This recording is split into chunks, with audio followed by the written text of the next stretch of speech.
Bienvenue dans Drapeau Noir et Soleil, le podcast qui revient sur les personnages hauts en couleur et les histoires folles méconnues de notre histoire européenne. Chaque semaine, nous vous lirons un chapitre d'un bouquin qui nous a marqués dans notre parcours militant, suivi d'un débrief avec notre approche légère et sans prise de tête. Bonjour à tous et bienvenue pour l'épisode 6 du podcast de Drapeau Noir et Soleil. Aujourd'hui, c'est Kozak qui va vous lire le chapitre 7, l'idole des jeunes, qui revient sur quoi déjà ? Qui va parler, comme son nom l'indique, un peu de la jeunesse à Fiume et un peu de Mario Carli et du futurisme, de l'art dito-futurisme qu'on avait déjà un peu évoqué avec Marinetti dans le chapitre sur les Arditi. Ouais. Donc ça va pas parler de Gabriele D'Annunzio, mais vraiment plus de... Bah, évidemment, aussi quand même. Le bouquin il s'appelle La folie d'Annunzio. Oui, je sais bien. Mais c'est vrai que je pense que de temps en temps, des chapitres qui se permettent d'aller un peu plus... Eh ben, il y en aura un notamment que moi je vais lire. Qui est un chapitre que j'adore. On verra s'il détrône le chapitre sur les Arditi dans mon cœur, mais c'est le chapitre Le Baron Perché sur Guido Keller. Donc on verra... Que je vais lire. On verra qui c'est, mais ça arrivera bien plus tard. Ouais. Donc voilà, merci encore, vous êtes toujours plus à nous suivre sur les réseaux sociaux. Je vous invite à commenter, à noter ce podcast et à nous DM si vous en avez envie pour nous donner de la force, des idées et tout ce que vous voulez. Voilà, merci à tous et je vais vous laisser avec la lecture de Kozak. Chapitre 7, l'idole des jeunes. J'y suis, j'y reste, sentait Gabriele D'Annunzio, une fois entré à Fiume. J'en suis, j'arrive, lui répondent avec enthousiasme des milliers de volontaires venant de toutes les régions de la péninsule. Originaires de toutes les classes sociales et de toutes les catégories d'âge. Des soldats qui désertent avec la complaisance plus ou moins affichée de leurs officiers, écœurés par l'esprit de renoncement ambiant. Des adolescents qui fuguent en maquillant leur carte d'identité ou qui prennent la route de Fiume avec la bénédiction de leur père. Celui du futurisme, Marinetti, s'y précipite, persuadé que ses rêves de nouvelle société pourront s'y concrétiser. Ici on respire, on mange, on boit mieux que dans notre vieille Italie, écrit-il à Mussolini. Merveilleuse atmosphère futuriste, pleine d'héroïsme. Il harangue les passants dans les rues, allant jusqu'à tenir un rassemblement de masses d'Arditi. Elles sont trop étroites pour supporter la présence de ces deux immenses orateurs.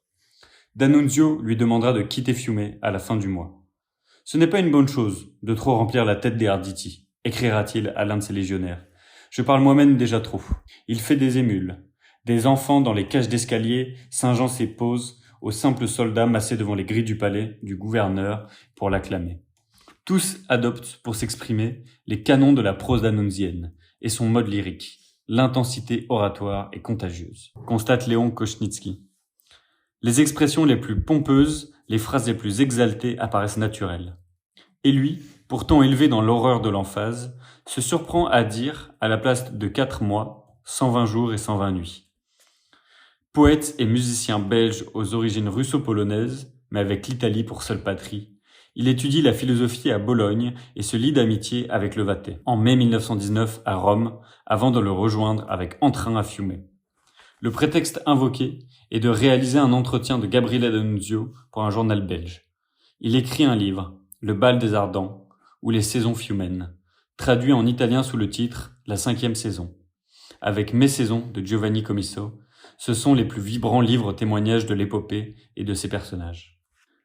La vocation d'écrivain de Comisso naît dans ce port de l'amour, titre de son roman publié en 1924. Il avait plongé dans la guerre avec un formidable élan vital.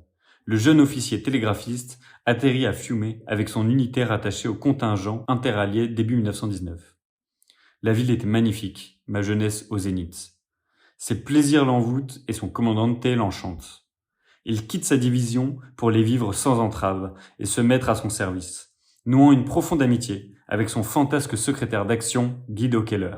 Il ne relatera pas dans son ouvrage son aventure, à la différence d'une autre grande voix de l'impresa, Mario Carli, ami de Marinetti, dont les enthousiasmes et les déceptions vécues dans la cité de vie seront rapportés dans le roman Trilieri, paru en 1922, mais surtout avec D'Annunzio à Fiume en 1920.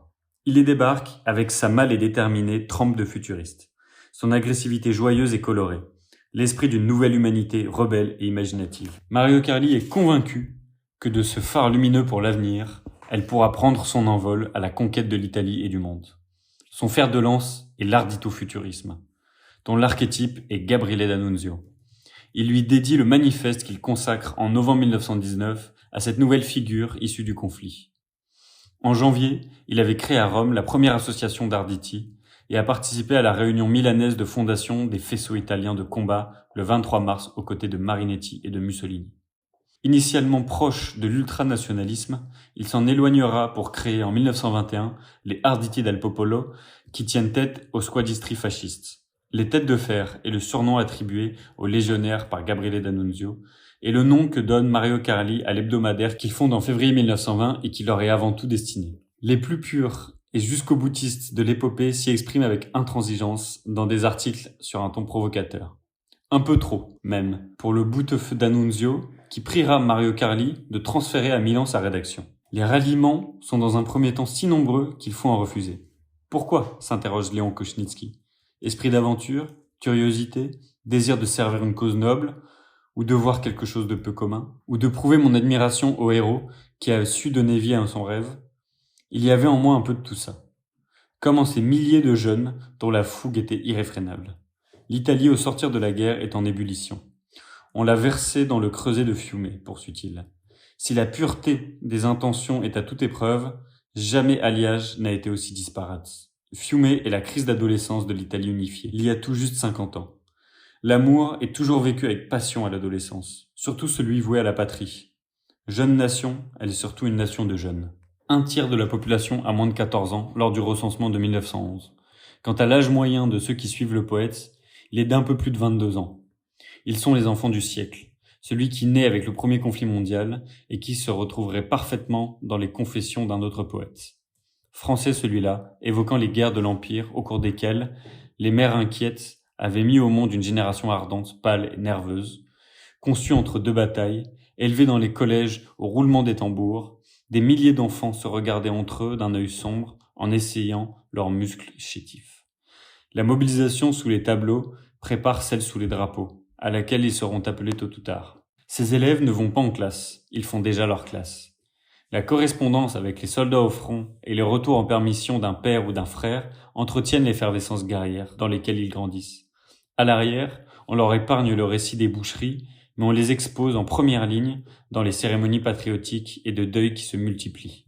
Si la fumée de la poudre en retombant révèle l'horreur de la guerre, celle des flambeaux accompagnant les cortèges ou celle de l'encens élevant des autels la recouvre d'un voile sacré. Mourir pour la patrie est le sort le plus beau, le plus digne d'envie. D'autant que cette génération prend conscience d'elle-même. Au moment du désastre de Caporetto, ses membres n'y ont pas pris part ou ont été mobilisés juste après. La défaite n'a pas moins éveillé en eux un sentiment d'humiliation qui se transforme en esprit d'émulation pour venger les aînés ou égaler la renommée que leur octroie bientôt l'assurance de la victoire. Ils piaffent de pouvoir hurler aussi le cri de guerre des Arditi. À noi, à nous de témoigner de notre valeur et d'en recevoir les lauriers. À nous de défier la mort qui n'apparaît pas dans les dessins de la propagande de Corniere dei Piccoli, comme à l'époque où l'empereur avait fait de l'Europe un immense champ de bataille. C'était l'ère de ce ciel sans tache, où brillait tant de gloire, où resplendissait tant d'acier, que les enfants respiraient alors. Ils savaient bien qu'ils étaient destinés aux hécatombes. Et quand même aurait-on dû mourir. Qu'était-ce que cela ? La mort elle-même était si belle alors, si grande, si magnifique dans sa pourpre fumante. Ces mirages de gloire que l'on agite devant leurs yeux se dissipent au moment même où ils vont pouvoir s'en saisir, comme au lendemain d'une épopée napoléonienne. S'assit sur un monde en ruine, une jeunesse soucieuse. Tous ces enfants étaient des gouttes d'un sang brûlant qui avait inondé la terre. Ils étaient nés au sein de la guerre, pour la guerre.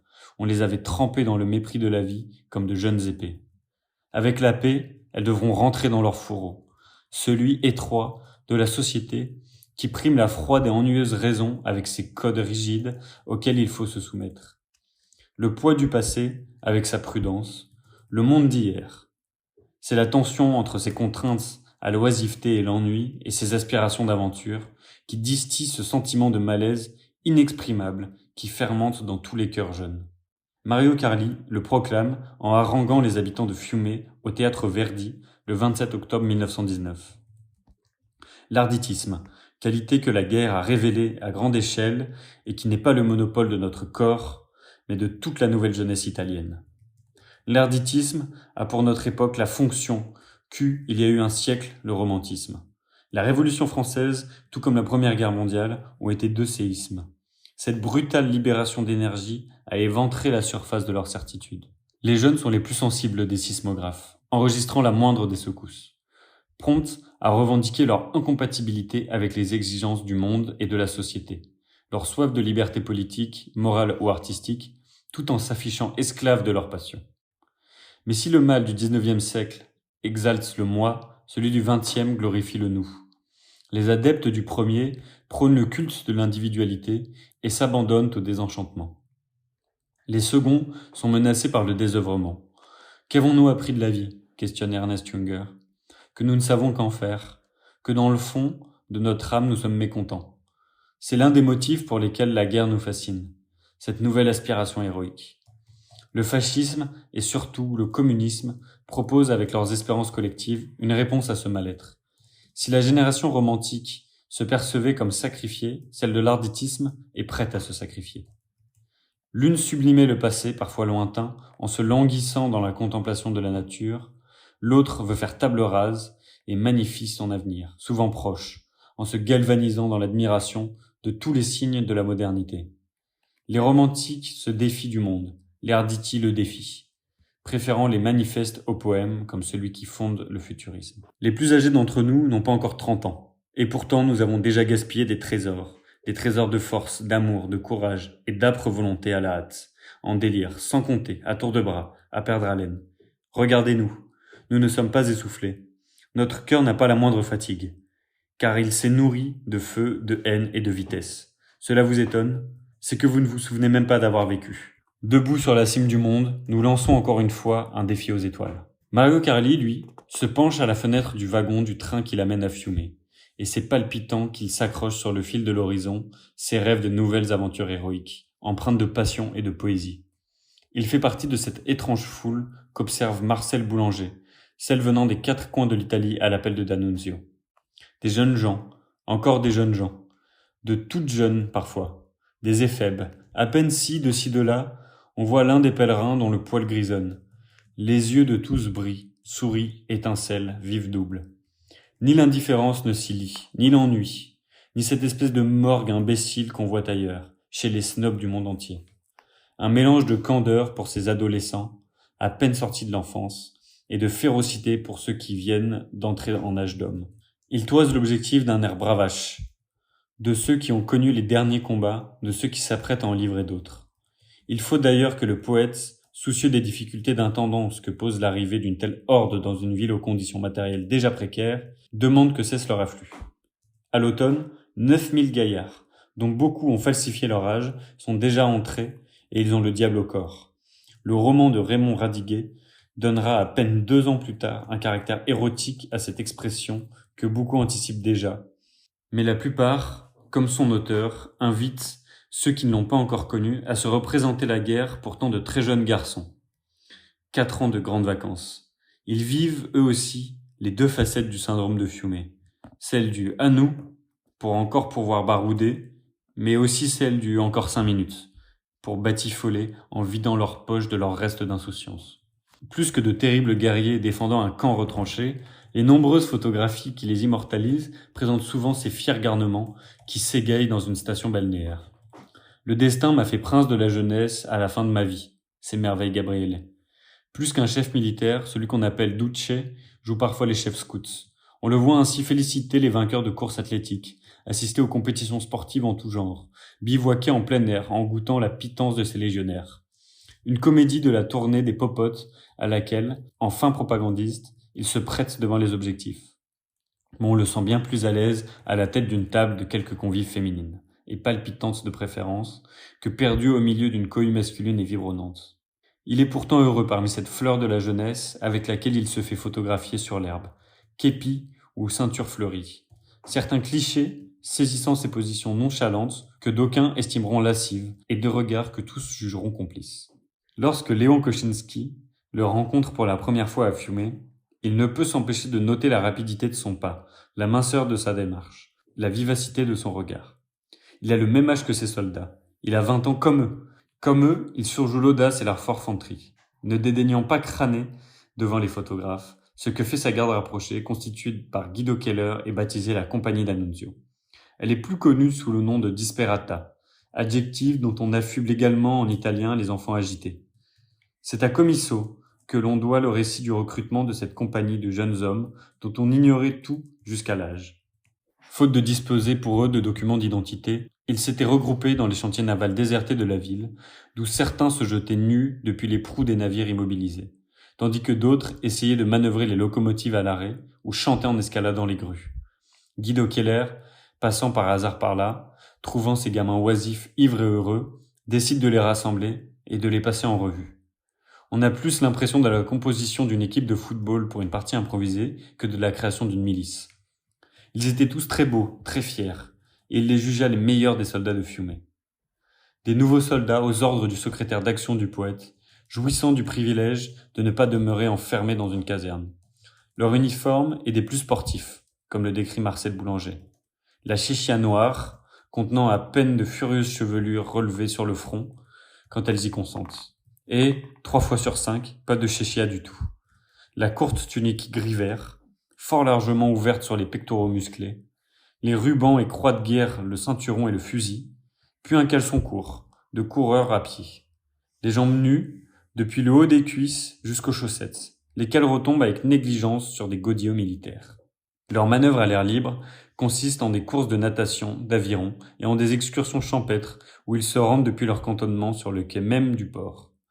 Ils rentrent le teint hâlé, emplissant les rues de la ville de leurs chants. N'étaient les exercices de tir à la mitrailleuse, les lancers de grenades et les simulations de combat au corps à corps auxquels ils se livrent, parfois à l'écart de Fiume, y ramenant quelques blessés. Le programme n'aurait rien à envier à celui d'une colonie de vacances. Pas de vacances sans ennui. Ils frappent de nombreux légionnaires qui, à défaut de tuer des ennemis, tuent le temps entre corvées et potacheries de caserne. Une vie routinière, bien loin de la frénésie qu'ils espéraient, mais l'idéal qui les anime les fait tenir.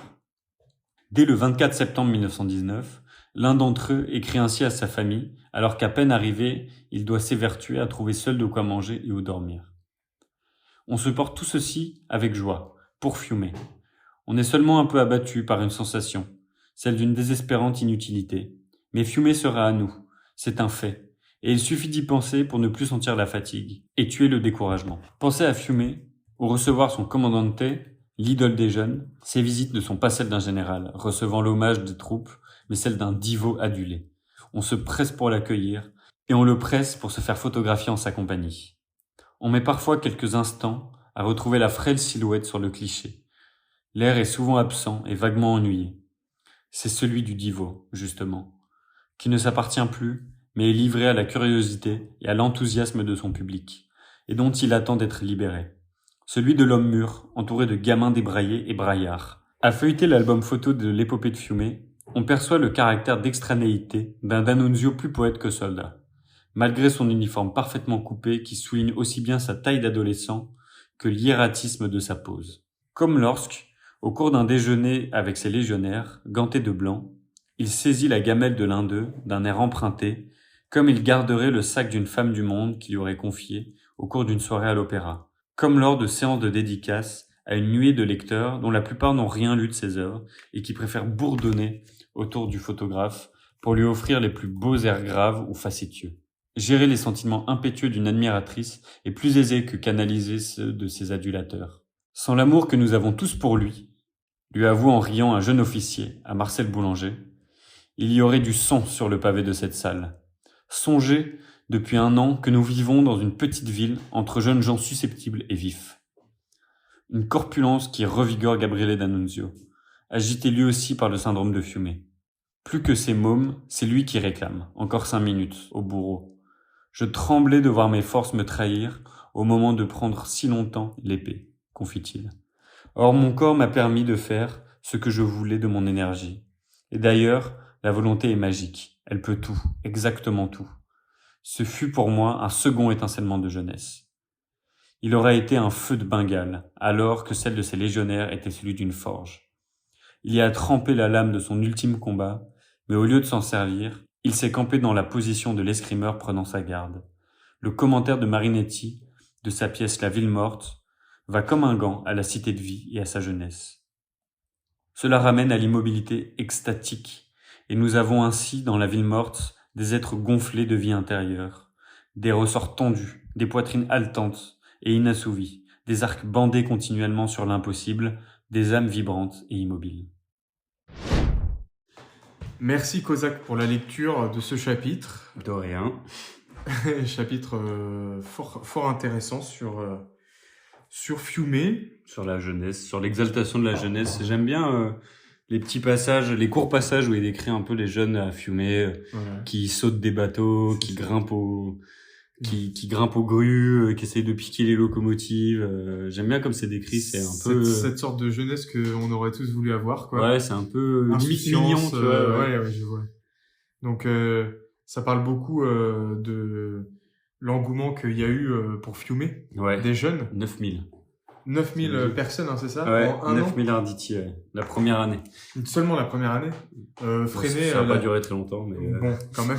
Freiné la deuxième année d'ailleurs par D'Annunzio parce qu'ils étaient trop. Parce qu'il y avait trop de monde, ils n'arrivaient plus à se nourrir. Et puis de toute façon, on verra dans les chapitres d'après qu'en fait, à cause du blocus, parce que faut se rappeler quand même que cette ville, même si tous les Italiens sont d'accord, en fait, vu que la scène internationale n'est pas d'accord que l'Italie obtienne Fiume. Depuis la conférence de la paix. C'est ça. Ouais.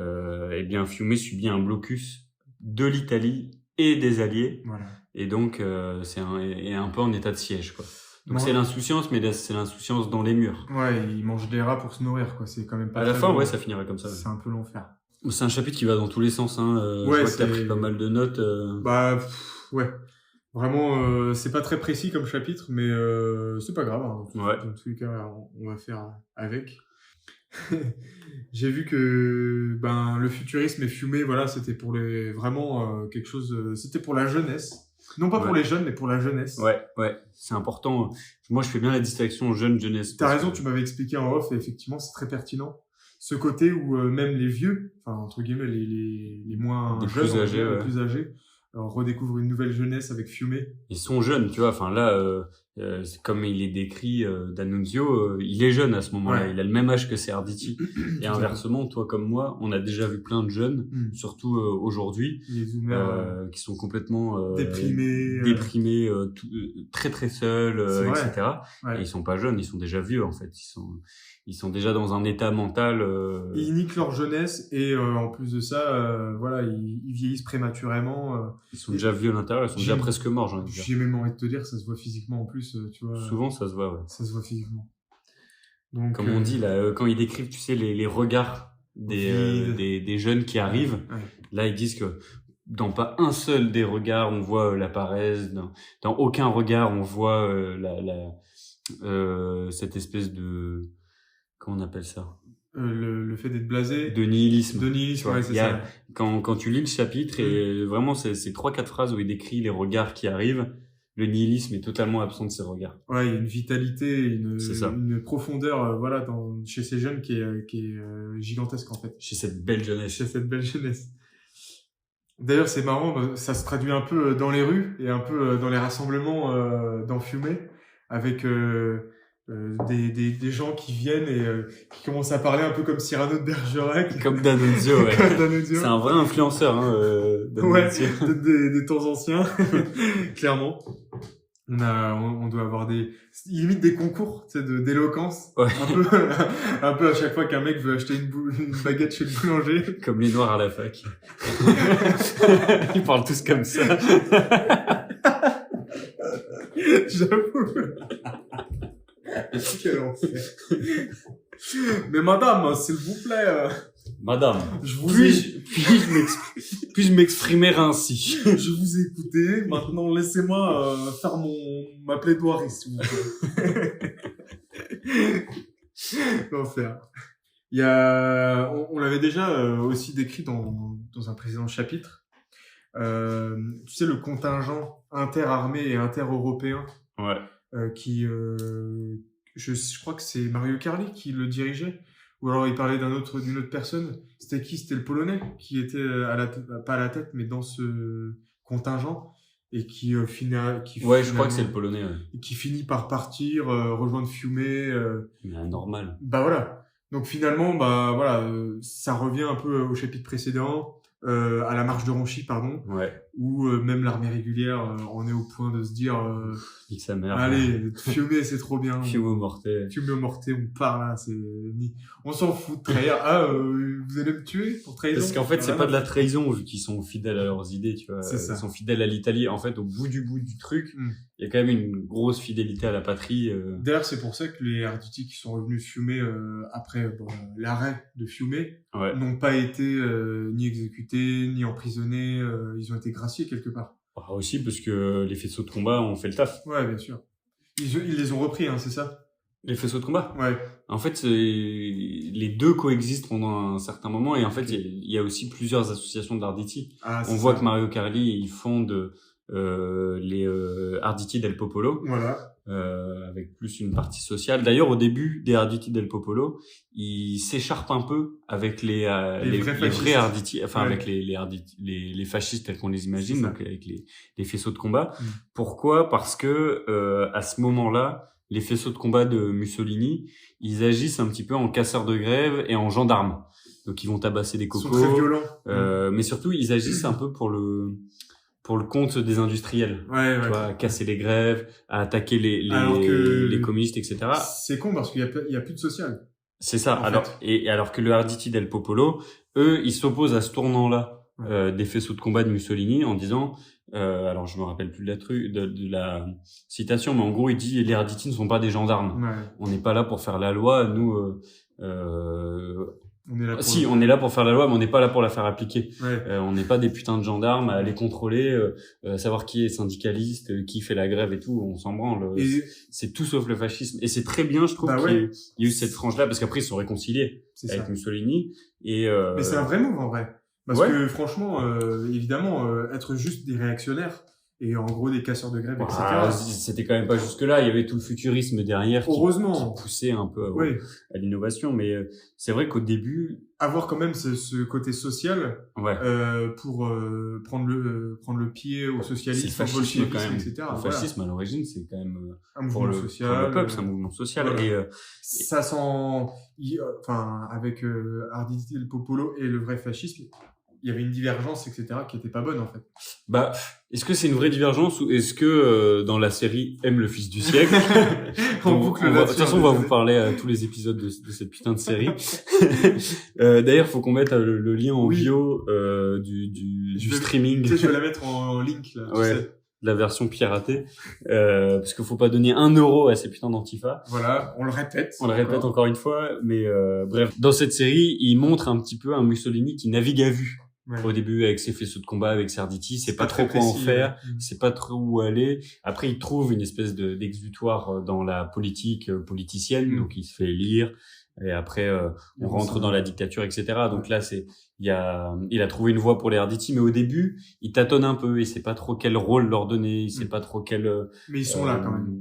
Il sait pas trop s'il faut accentuer sur le côté révolutionnaire, réactionnaire ou dans les institutions. C'est un peu compliqué et je pense que c'est Arditi del Popolo avec le journal La Testa di Ferro. C'est ça. Qui est édité par Mario Carli. Je trouve que ça a eu un aspect assez intéressant dans le fascisme et dans la voie que ça a donné au fascisme par la suite, quoi. Ça les a professionnalisés, quoi, en fait. Bah, de la confrontation est née, la confrontation a été féconde. Ça a donné le canal historique du fascisme avec cette dimension sociale, etc. Et c'est vachement intéressant. D'ailleurs, La Testa di Ferro, je fais un petit parallèle, mais à Rome, c'est une librairie, c'est une librairie et tu peux retrouver des t-shirts, des trucs. C'est ça. Donc, c'est tenu par Casa. C'est tenu, c'est ça, par des militants de Casa Pound, dont on vous a déjà parlé dans peut-être à tous les épisodes. À mon avis.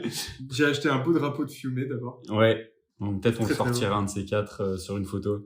Sûrement, ouais. Pour revenir un peu sur Fiume, et un peu, disons, comment se goupiller, comment était organisée la vie de la ville, il y a les gens qui accompagnaient D'Annunzio. La milice. La Disperata. La Disperata. Alors rien que Disperata, ce mot qui veut dire les enfants chiffonniers un peu, là, ceux qui font un peu... Moi, je le traduirais un peu par enfant terrible. Ouais, Les enfants terribles. ouais, c'est vrai, et bonne rêve d'ailleurs. Donc, enfin, en fait, rien que le recrutement de ces jeunes-là était, on va dire, lunaire quand même. Ouais. Tu prends en gros les jeunes qui font de l'urbex, qui sont Ouais. stock, Qui font n'importe quoi. qui sont habillés un peu comme ils veulent. L'uniforme, bon, il est obligatoire. Ouais, mais, vraiment.